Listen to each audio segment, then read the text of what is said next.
Buenas noches. En el marco del Seminario 2, titulado Racionalidad Científica, Lógica, Metodología y Filosofía de la Ciencia, del postdoctorado en Epistemología de la Ciencia de la Universidad Nacional Experimental de Yaracuy, presento mi exposición del ensayo titulado Contribuciones de Karl Popper al campo de la filosofía y metodología de la ciencia. Mi nombre es Elita Luisa Rincón Castillo. Soy economista, doctora en Ciencias Económicas, profesora de la Escuela de Economía y del doctorado en Ciencias Económicas, directora e investigadora del Centro Socioeconómico del Petróleo y Energías Alternativas, editora de la revista Cuaderno Latinoamericano e investigadora del Centro Experimental de Estudios Latinoamericanos, doctor Gastón Parra Luzardo, de la Universidad del Zulia.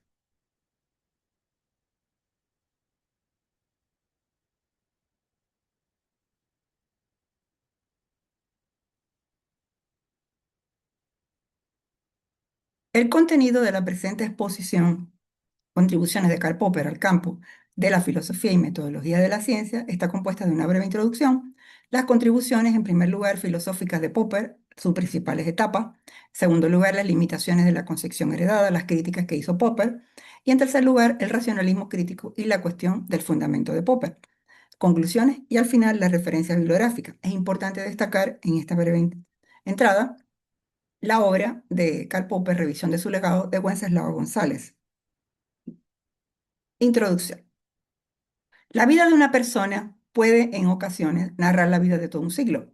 Es el caso de Karl Popper, que nace en 1902 y muere en 1994, uno de los más destacados críticos del autoritarismo y el totalitarismo del siglo XX, pero también el principal filósofo de la ciencia, en un siglo de descubrimientos científicos sin paralelo.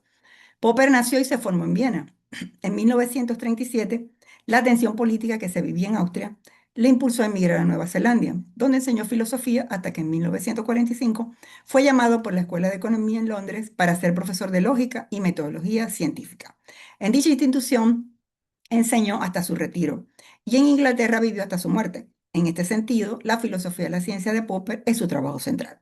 Este autor fue ante todo un filósofo de la ciencia y escribió sobre ello durante décadas, y la mayor parte de sus libros versaron sobre la materia. La reflexión de Popper ha tenido como temática básica la epistemología de la ciencia, tanto naturales como humanas. Su primera gran obra se titula La lógica de la investigación científica, que redacta en 1934, la publica en alemán en el 35 y en inglés en 1959. Esta obra constituye, de cierta manera, una puesta al día del sistema de lógica escrita en 1843 por John Stuart Mill. Una tesis clave de Popper es que el conocimiento científico no consiste en el descubrimiento de verdades definitivas, porque tal descubrimiento es imposible. Toda afirmación científica es siempre falseable, según Popper, es decir, queda abierta a que se pueda demostrar su falsedad o inexactitud. El saber científico es siempre un saber conjetural, dado que no puede penetrar en la esencia última de las cosas. La ciencia se opone al cientificismo. Este ensayo entonces tiene como objetivo analizar estas principales contribuciones de Popper al campo de la filosofía y metodología de la ciencia. Veamos entonces el primer aspecto. Las contribuciones filosóficas de Popper pueden ser analizadas desde dos grandes campos temáticos: desde la filosofía y metodología de la ciencia y desde la filosofía social y política. En el primer caso, está diversificada fundamentalmente tanto en el plano general, que busca abarcar el conjunto de investigación científica con preferencia por la ciencia, orientada hacia la contrastación empírica, y el dedicado al plano abarcante de las ciencias sociales, de manera que conecta estas disciplinas con el marco científico general de las ciencias empíricas, en lugar de meramente restringirse a problemas específicos o singulares de disciplinas concretas. En el caso de la filosofía social y política, esta refleja su reflexión intelectual sobre el devenir histórico-social del siglo XX. Muestra su preocupación por supuestos filosóficos que pueden perturbar la sociedad abierta. Esto le llevó a la crítica expresa de los planteamientos que consideraban contrarios a esta concepción social. Se puede decir que existe un vínculo estrecho entre la teoría política y epistemológica de Popper. La evolución del pensamiento y de las contribuciones filosóficas de Popper se pueden secuenciar en cuatro periodos. Esto refleja de alguna manera su número de publicaciones. El primer periodo es el periodo de formación, donde se plasman los escritos anteriores a su obra Lógica de la Investigación Científica de 1934. El segundo periodo es el de escritos más influyentes, se refiere tanto a los realizados de filosofía y metodología de la ciencia como de filosofía social y política, los cuales se desarrollaron entre 1934 y 1959. El tercer periodo es el periodo de innovación epistemológica. Se constata allí una serie de trabajos publicados entre 1960 y 1971. El periodo de maduración ontológica es el cuarto periodo y se refiere a las reflexiones que van de 1972 a 1924. Esto también incluye los textos que fueron impresos posterior a su fallecimiento. ¿Cómo valorar, digamos, la obra de Popper? Esta está enmarcada en estas cuatro etapas, como hemos dicho. Se presta más a la atención al primero, en el caso de este ensayo, que está dedicada a la ciencia, toda vez que en esta fase convergen la mayor parte de las raíces intelectuales que dan razón a la segunda gran preocupación filosófica, que está orientada al campo social y político. En segundo lugar, está el tema de las críticas que hace Popper a la concepción heredada. La idea de empirismo lógico proviene de una síntesis de la tradición empirista en todos los nuevos descubrimientos de la lógica, que atañe, entre otros aspectos, a la fundamentación de las matemáticas por medio de este nuevo camino emprendido. Se le denomina neopositivismo para mostrarlo así como un movimiento que apela nuevamente a lo positivo por oposición a las filosofías de la negación, por ejemplo las de Hegel. Este movimiento va a comenzar con el Círculo de Viena y posteriormente tomará la forma de empirismo lógico, positivismo lógico o neopositivismo. Esto lo plantea Echeverría en su obra Introducción a la metodología de la ciencia, la filosofía de la ciencia en el siglo XX. También destacamos aquí la obra de Ayer, de 1984, Lenguaje, Verdad y Lógica. Fue publicada originalmente en el 36 y revisada en 1946. Tiene una importancia fundamental por cuanto relaciona las tesis de la filosofía anglosajona con la de Wittgenstein y con la del positivismo lógico. En síntesis, se puede decir que hay dos etapas en el desarrollo del neopositivismo. La primera etapa es la del Círculo de Viena, que va de 1929 al 36, donde sus fundadores tenemos a Maurice Sleep. Aquí la doctrina central del positivismo lógico es la teoría verificacionista. Y la segunda etapa es la concepción heredada que va del 36 a 1960. Aquí destacamos a Rudolf Carnap y Karl Hempel. Y la teoría de verificación es la teoría de la confirmación. Esto es lo que se llama la concepción heredada. Luego tenemos que en el caso de Popper, que es un filósofo de la ciencia, digamos, más importante del siglo XX, en su juventud estuvo en contacto con el Círculo de Viena, aunque sin adherirse a su tesis fundamental. Y ejerció una fuerte crítica al inductivismo y su afirmación de que la teoría siempre, o que de la observación siempre está impregnada de teoría, y el establecimiento de un nuevo criterio de demarcación científica, la falsabilidad. Esto lo convirtió en uno de los primeros críticos del positivismo lógico. El pensamiento epistemológico de Popper entonces se caracteriza por sus críticas y desacuerdos con el empirismo lógico, referente al criterio de verificación y significado, al inductivismo y al criterio de demarcación entre lo que es ciencia y no ciencia. Aquí en este cuadro vemos un poco la comparación entre el neopositivismo y Popper, a partir de cuatro criterios. El primer criterio, unidad fundamental del conocimiento, en el caso del neopositivismo, sería que este se centra en las proposiciones protocolares, hechos elementales, en simple o inmediato. Y de acá Popper se centra en las teorías científicas, los cuales constituyen sistemas complejos de conjetura o hipótesis generales. En cuanto al segundo criterio, la naturaleza de la experiencia y la observación, en el caso del neopositivismo, defiende el concepto de experiencia directa e inmediata, atomismo lógico, mientras que Popper sostiene que todo conocimiento está impregnado de teoría, no existe la tabula rasa. El problema de la inducción sería el tercer criterio. En el caso del neopositivismo, considera que la inducción es el método de la ciencia moderna. Popper rechaza radicalmente la inducción.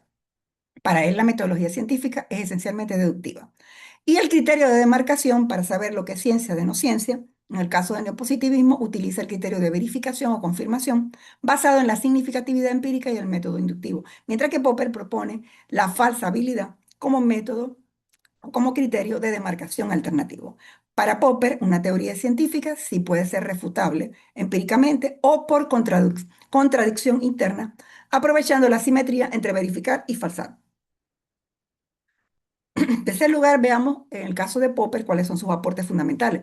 Desde el comienzo de sus estudios, Popper estuvo ligado a los problemas de una epistemología general, que por aquel entonces se desarrollaba, como dijimos, en la filosofía vienesa, y de lo que surgiría como el así llamado Círculo de Viena y la tradición del positivismo lógico. Sin embargo, Popper desde el principio se distanció de estas posiciones de estos autores.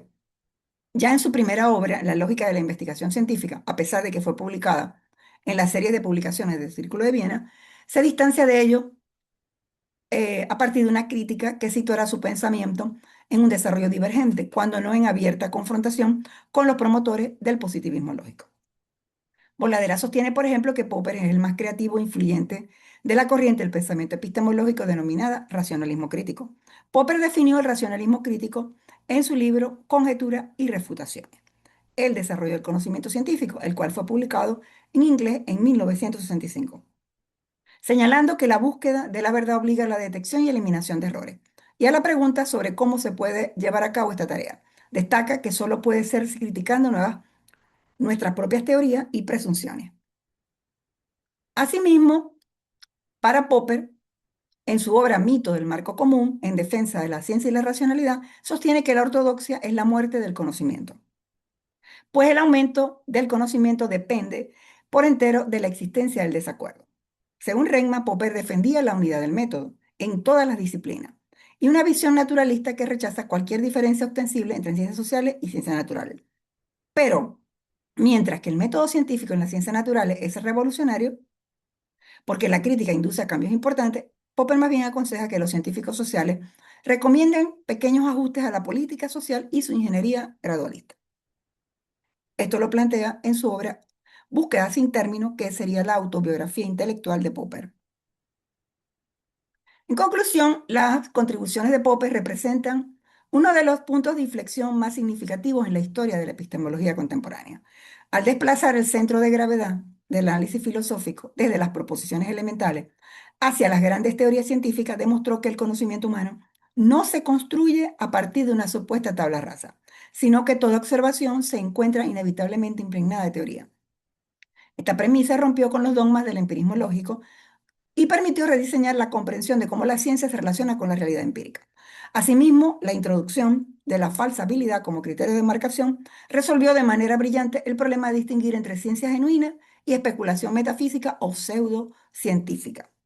Popper rechaza la inducción como método válido y abraza el enfoque deductivo mediante el ensayo y error.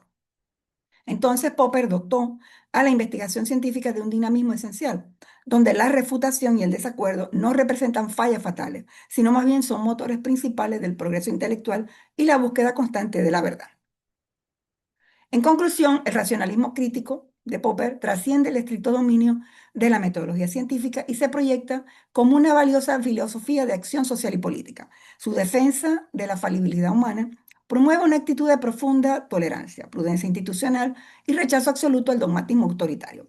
De esta manera, la metodología popperiana de ingeniería gradualista y la crítica abierta continúan ofreciendo herramientas teóricas indispensables para fortalecer las sociedades libres, democráticas, dispuestas a corregir sus propios errores. Aquí tenemos las referencias bibliográficas utilizadas en este ensayo y dejamos algunos mensajes de Popper y la ciencia.